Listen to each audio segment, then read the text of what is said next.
This morning, I had to start a new project, and it was the powered rolling road for a new gauge. This is S gauge, American Flyer.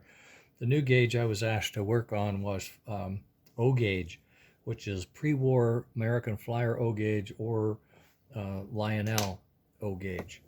And the engines that they work with are pretty big, and they have a very large wheelbase, and oddly enough they have a center power pickup, which is unique to that.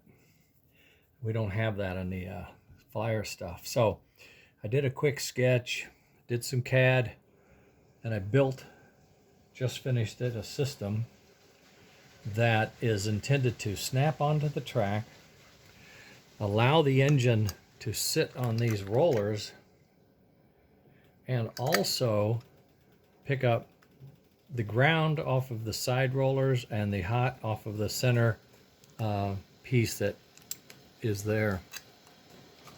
What I can do right now is show you what's called continuity. If there's no continuity between my fingers, well, there is, but it's not a lot, okay?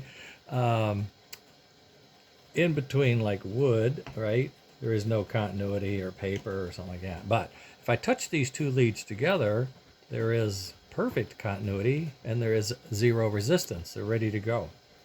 Now, if I check continuity of the track from one end to the other, you'll see there is continuity all along that rail there, all along that rail, and this is the center rail that the O gauge used, and it's also, if I hold the meters right, it also has continuity. Well, it does, trust me. There we go.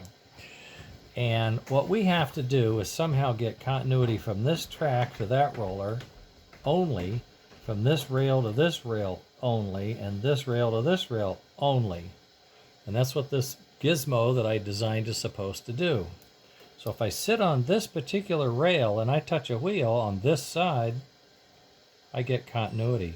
If I touch a wheel on this side, there is no continuity, and there shouldn't be, because they're not connected. Or that one. But if I touch this back wheel, they are connected, and there is continuity. There you go.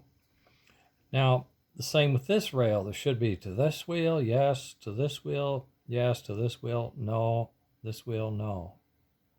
Well, there's not. What's going on? It's crazy.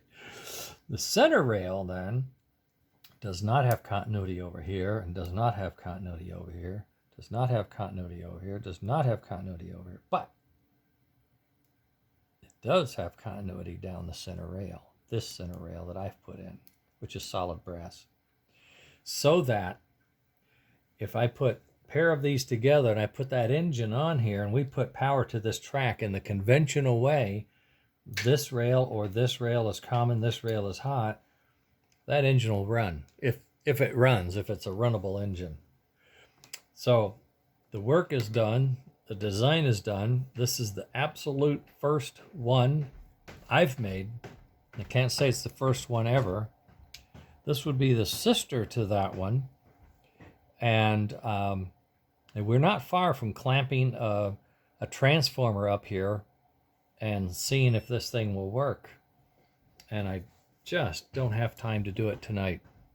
But I'll try to tomorrow and show you guys how this would work.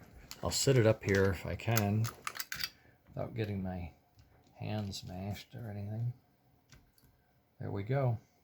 That's how it would sit. And if I put power to this track and this engine was operational, I don't even know if it is, then it would run, and the wheels would rotate on these rollers,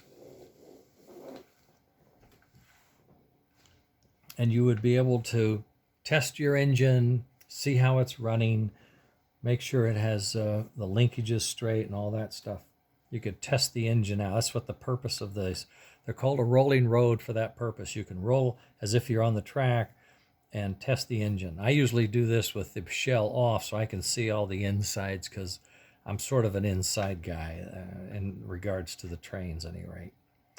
This is a pre-war American Flyer Royal Blue, and you can tell it's pre-war, all right.